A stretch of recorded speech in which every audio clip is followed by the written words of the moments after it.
fonction f définie sur R par f de x égale à ax plus b facteur de e de x moins 1 plus c, où a, b, c sont trois réels que l'on se propose de déterminer. La courbe c ci-contre est représentative de la fonction f. Là.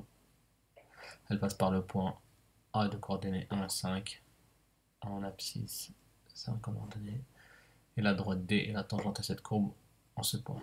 Donc là, la droite D, c'est la tangente à la courbe au point A. La courbe C admet également une tangente horizontale au point C d'abscisse moins 1,5. Pour l'abscisse moins 1,5, ici, point C, tangente à l'horizontale. Déterminer par simple lecture graphique les valeurs f de 1, f' de 1 et f' de moins 1,5. f de 1, c'est facile, vous avez appris ça depuis le collège, l'image de 1 par la fonction f, c'est 5.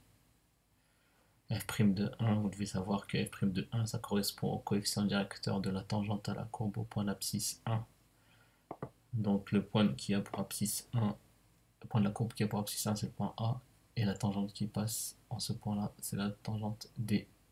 Donc il faut déterminer le coefficient directeur de cette droite-là. Pour déterminer le coefficient directeur de cette droite-là, on prend deux points de la droite, par exemple le point B et le point A, et on regarde le déplacement qu'on effectue. Horizontalement, on se déplace de 1, verticalement, on se déplace de 3. Donc ça fait 3 sur 1. Et f' de moins 1,5, ça correspond au coefficient directeur de la tangente à la courbe au point d'abscisse moins 1,5. Donc le point de la courbe qui a pour abscisse moins 1,5, c'est le point C. La tangente qui correspond, qui passe par ce point C, la tangente horizontale. Et lorsque la tangente est à l'horizontale, le coefficient directeur est égal à 0. Ni ça monte, ni ça descend.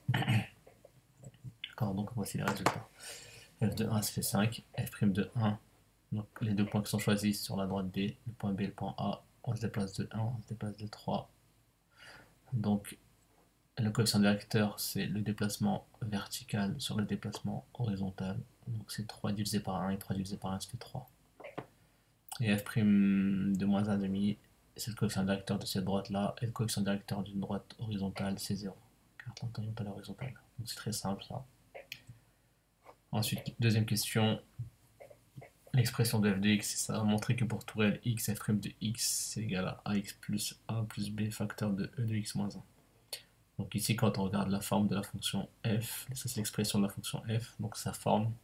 Donc là, on a un produit et ensuite plus une constante. Donc le mieux quand vous avez ça, c'est d'extraire cette partie-là et de dire que c'est de la forme u fois v. Après, vous pouvez faire directement. De toute façon, la dérivée de c, la dérivée d'un nombre réel, ce sera 0.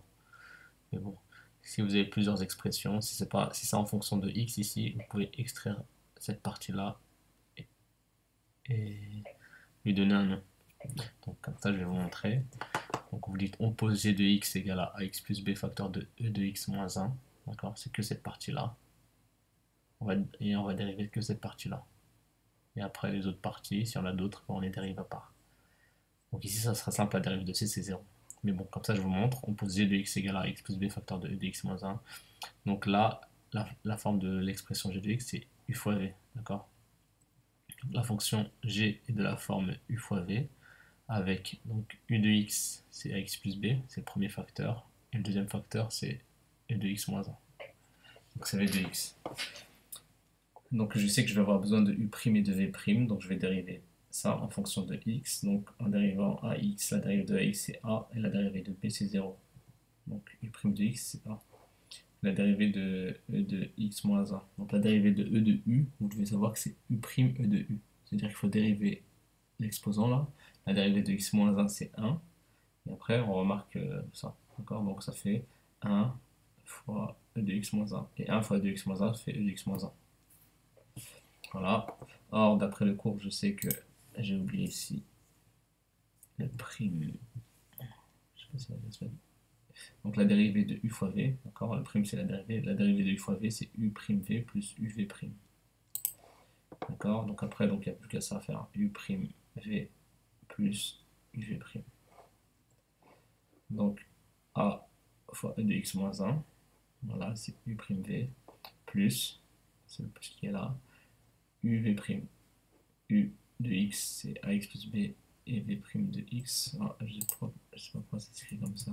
C'est juste une erreur d'écriture. Et v' de x c'est e de x moins 1. D'accord. Ensuite, ici, donc là on a la dérivée, mais nous on veut cette forme-là, d'accord? Donc là, on va factoriser par e de x moins 1. Le facteur en commun, c'est e de x moins 1. Et donc le facteur en commun se retrouve ici, et donc ça donne quoi? Ax plus b plus a. Donc moi je l'ai écrit dans l'ordre, ax plus a plus b. Voilà, donc là c'est la dérivée de g de x. C'est la dérivée que de cette expression-là.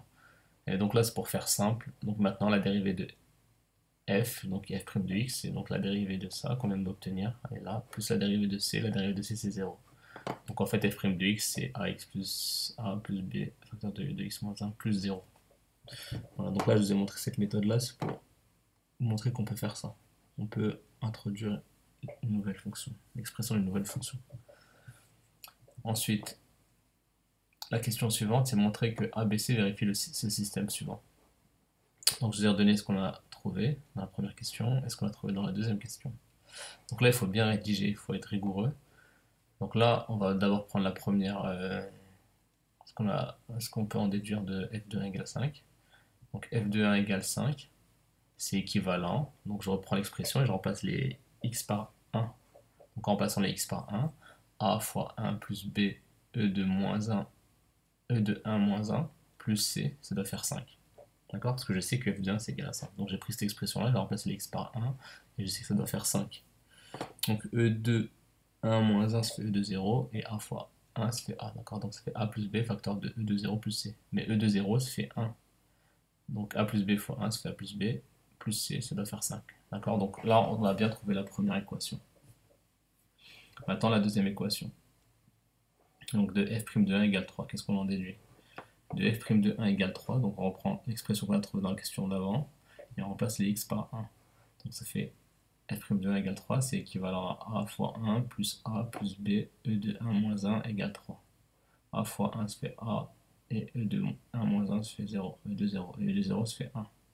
Donc ça fait a plus a, ça fait 2a plus b. Donc ça fait 2a plus b égale 3. Donc on trouve la troisième équation. Et la dernière équation, c'est f' de moins 1 demi égale 0. La troisième équation, on va la trouver grâce à cette égalité-là. Donc f' de moins 1 demi égale à 0. On prend cette expression-là, on remplace les x par moins 1 demi. Donc ça fait a fois moins 1 demi plus a plus b, e de moins 1 demi moins 1 égale 0. Ensuite, j'ai fait directement le calcul. A fois moins 1 demi, ça fait moins 1 demi de a. Et moins 1 demi de a plus a, en mettant sur le même dénominateur. Donc là, ça fera 2 sur 2. Et 2 moins 1, ça fait 1. D'accord? Donc a fois moins 1 demi plus a. Donc ça, je vais mettre de la couleur, comme ça vous verrez. C'est égal à ça. D'accord? Donc j'ai fait le calcul directement, donc ça fait 1 demi de a. Et là, la même chose, moins 1 demi moins 1, ça fait moins 3 demi. Voilà, donc on obtient une équation produit nul. Donc là, on a bien un produit, parce que ça, c'est le premier facteur, et ça, c'est le deuxième facteur. Donc là, il y a bien une multiplication égale 0. Un produit est nul si l'un de ces facteurs est nul. E de moins 3, e de moins 3, e de moins 3 demi, c'est jamais égal à 0. D'accord? Ça, c'est un nombre qui n'est pas égal à 0. Donc, ce produit-là, il est égal à 0 que lorsque ce facteur-là est égal à 0. C'est-à-dire, ce facteur-là, on peut l'exclure. Donc, résoudre cette équation-là, ça revient à résoudre ça. 1 demi de a plus b égale à 0. Moi, j'ai en tête que je dois obtenir ça. Donc, et je sais que dans une équation, ce que je fais dans le membre de gauche, il faut le faire dans le membre de droite. Donc, pour obtenir a plus 2b, il faut multiplier le membre de gauche par 2. Et elles resteront équivalentes. Donc 2 fois 2 facteurs de 1 demi de a plus b égale à 2 fois 0, d'accord? Là je l'ai bien montré, je l'ai détaillé. 2 fois 1 demi ça fait 1, donc ça fait 1a, et 2 fois b ça fait 2b, et 2 fois 0 ça fait 0. Donc on a bien les trois équations, voilà. Donc ensuite, question 4. Question 4, et résoudre le système précédent en utilisant les matrices, d'accord? Parce que certains m'ont envoyé, ils l'ont fait sans les matrices. On peut le faire sans les matrices. Et là, il faut faire avec les matrices, d'accord? Le raisonnement sera clairement détaillé. Donc là, c'est très simple. Ce système d'équations, on a déjà fait plusieurs fois les exercices. Ça revient à résoudre a fois x égale b. Avec la matrice A, c'est 1, 1, 1, 1, 2, 0, 2, 1, 0. C'est les coefficients. Le coefficient qui est devant le A c'est 1, devant le B c'est 1, devant le C c'est 1. D'accord? 1, 1, 1. Ensuite, devant le A c'est 1, devant le B c'est 2, et là il n'y a pas de C, donc c'est 0. Ensuite, devant le A c'est 2, devant le B c'est 1, et il n'y a pas de C, c'est 0. D'accord? Ça correspond à la dernière ligne. Et donc ensuite, la matrice colonne c'est ABC, et 5, 0, 3 c'est la matrice colonne des résultats. Donc A, quand on multiplie cette matrice-là, multiplié par cette matrice-là, A fois X, ça va faire cette matrice-là. D'accord? Donc le système précédent est bien égal à A fois X égale B. Maintenant, il va falloir le résoudre. Donc pour résoudre cette équation, c'est très simple. Comme je vous l'ai dit, ce qu'on fait dans le membre de gauche, il faut le faire dans le membre de droite. Donc le but, c'est d'isoler la matrice X, parce que nous, c'est ça qu'on va trouver, les valeurs de A, B, C. Donc si on veut isoler la matrice X, il faut enlever la matrice A. Donc pour enlever la matrice A ici, il va falloir multiplier par la matrice inverse. D'accord? Donc le but, c'est d'isoler le X à la fin, d'avoir X. Donc il faut multiplier la matrice A par la matrice inverse. Pourquoi? Parce que quand on fait matrice inverse fois matrice A, ça fait la matrice identité d'ordre 3, parce que ici c'est des matrices d'ordre 3. D'accord? Et quand on fait la matrice d'ordre 3 fois x, ben ça donne x. D'accord? Donc là, ça joue le coefficient. C'est comme si c'était le coefficient 1 en facteur. Et vu qu'on a multiplié par la matrice inverse à gauche, ici dans le membre de gauche, il faut aussi le faire dans le membre de droite. D'accord? Donc matrice inverse de A fois matrice A, ça fait matrice identité. Et matrice identité fois matrice X, ça fait matrice X. D'accord? Et comme on a multiplié par matrice inverse ici, de A à gauche, dans le membre de gauche, il faut le faire à droite. Donc ça veut dire que la matrice X, c'est la matrice inverse de la matrice A fois B. Donc maintenant, il faut trouver la matrice inverse de la matrice A. La matrice inverse de la matrice A est d'ordre 3, donc on va utiliser une calculatrice. Vous utilisez votre calculatrice, je vous l'ai déjà montré. Donc regardez bien le pli que je vous avais donné en début d'année. Donc à la calculatrice, vous devez obtenir cette matrice-là. C'est la matrice inverse de A. Et donc pour trouver la matrice X, il va falloir faire matrice inverse de A fois B. Donc cette matrice-là fois cette matrice-là.